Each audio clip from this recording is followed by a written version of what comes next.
കൊട്ടാരക്കരയിൽ ഏപ്രിൽ 19-നും കൊല്ലത്ത് 21-നും തൊഴിലാളി പാർലമെന്റ് സംഘടിപ്പിക്കുന്നു. ഇടതുപക്ഷ ട്രേഡ് യൂണിയൻ ഐക്യവേദിയുടെ നേതൃത്വത്തിലാണ് പരിപാടി സംഘടിപ്പിക്കുന്നത്. കൊട്ടാരക്കരയിൽ A2C ജനറൽ സെക്രട്ടറി അമർജിത് കൗറും കൊല്ലത്ത് CI2 ദേശീയ ജനറൽ സെക്രട്ടറി തപൻ സെന്നും ഉദ്ഘാടനം ചെയ്യുമെന്ന് ബന്ധപ്പെട്ടവർ വാർത്താ സമ്മേളനത്തിൽ അറിയിച്ചു.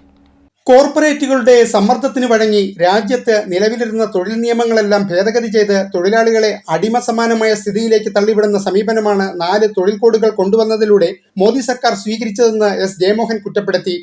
മോദി സർക്കാർ അവതരിപ്പിക്കപ്പെട്ട ബഡ്ജറ്റുകളൊന്നും തന്നെ തൊഴിലാളി എന്ന ഒരു പദം പോലും അത് ഉൾപ്പെടുത്താതെ കടുത്ത തൊഴിലാളി രോഗ നടപടികളുമായിട്ടാണ് മുന്നോട്ട് പോകുന്നത്.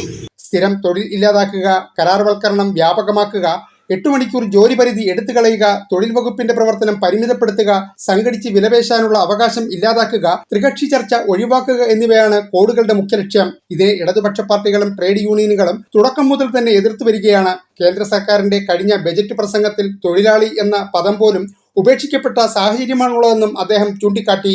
കശുവണ്ടി മേഖല ഇന്ന് നേരിടുന്ന തകർച്ചയുടെ പ്രധാന കാരണം കേന്ദ്ര സർക്കാർ നടപ്പിലാക്കിയ ഇറക്കുമതി നയമാണ്. കൊല്ലം MP പ്രേമചന്ദ്രൻ 2016 മാർച്ച് 3-ന് പാർലമെന്റിൽ നടത്തിയ ചർച്ചയെ തുടർന്ന് തോട്ടണ്ടിയുടെ ഇറക്കുമതി ചുങ്കം 9.36% വർദ്ധിപ്പിക്കാൻ കേന്ദ്രം തീരുമാനമെടുത്തതാണ് ജില്ലയിലെ കശുവണ്ടി മേഖലയിലെ പ്രതിസന്ധിയുടെ പ്രധാന കാരണം. കേന്ദ്ര സർക്കാരിന്റെ തെറ്റായ നയം കാരണം കൊല്ലം ജില്ലയിലെ ലക്ഷത്തിലേറെ റബ്ബർ കർഷകരും ടാപ്പിംഗ് തൊഴിലാളികളും ദുരിതത്തിലാണ്.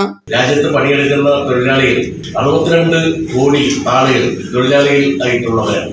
അപ്പൊ ആ തൊഴിലാളി വിഭാഗങ്ങളോട് ശത്രുതാപരമായിട്ടൊരു സമീപനം കേന്ദ്ര സർക്കാർ സ്വീകരിക്കുമ്പോൾ കേരളത്തിൽ നിന്ന് ഉൾപ്പെടെ UDF-ന്റെ ഒക്കെ പേരിൽ ജയിച്ചു പോയിട്ടുള്ള മഹാഭൂരിപക്ഷം വരുന്ന പാർലമെന്റ് മെമ്പർമാരുമായിട്ടുള്ള ആളുകൾ തൊഴിലാളികൾക്ക് വേണ്ടി ശക്തമായി പാർലമെന്റിൽ വിഷയങ്ങൾ ഉന്നയിക്കുകയോ പരിഹാരം കാണാൻ വേണ്ടി നിലപാടുകൾ സ്വീകരിക്കുകയോ ചെയ്യാത്തവരാണ് UDF-ലെ കൊല്ലം പാർലമെന്റ് മെമ്പർ പ്രേമചന്ദ്രൻ ഉൾപ്പെടെയുള്ള ആളുകൾ. ശരിയായിട്ടുള്ള ഒരു സമീപനം പാർലമെന്റിനകത്ത് സ്വീകരിക്കാൻ കഴിയാതെ പോയിട്ടുള്ള ആളുകളാണ്. ജില്ലയിലെ പൊതുമേഖലാ പ്ലാന്റേഷനായ RPL പ്രതിസന്ധിയിലാണ്. കേന്ദ്ര സംസ്ഥാന സർക്കാരുകളുടെ സംയുക്ത സ്ഥാപനമായ കുളത്തൂപ്പുഴയിലെ റിഹാബിലിറ്റേഷൻ പ്ലാന്റേഷൻ ലിമിറ്റഡ് 2014 വരെ ലാഭത്തിലായിരുന്നു. കേന്ദ്ര സർക്കാരിന്റെ റബ്ബർ ഇറക്കുമതിയും ടയർ കമ്പനികളുടെ കൊള്ളയടിയും കാരണം പ്ലാന്റേഷൻ പ്രതിസന്ധിയിലായി. ലാഭമുള്ള സന്ദർഭത്തിൽ 6.15 കോടി രൂപ കേന്ദ്ര സർക്കാരിന്റെ പ്ലാന്റേഷൻ ലാഭവിഹിതമായി നൽകിയിരുന്നു. നഷ്ടത്തിലായപ്പോൾ അവർ കൈയൊഴിഞ്ഞു.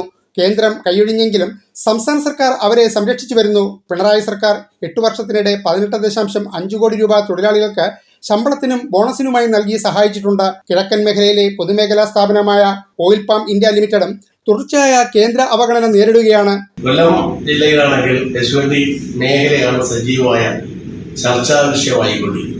അതിന് കാരണക്കാരാരാണ്, പ്രതിരോധിക്കേണ്ടിയിരുന്നവരാരാണ് എന്നതിനെ കുറിച്ച് പരിശോധിക്കപ്പെടുമ്പോൾ ഇന്നത്തെ നിലയിലേക്ക് കശുവണ്ടി മേഖലയെ കൊണ്ടുവന്നെത്തിച്ചതിന്റെ ഒന്നാമത്തെ കാരണക്കാർ രാജ്യം ഭരിക്കുന്ന കേന്ദ്ര സർക്കാർ തന്നെ.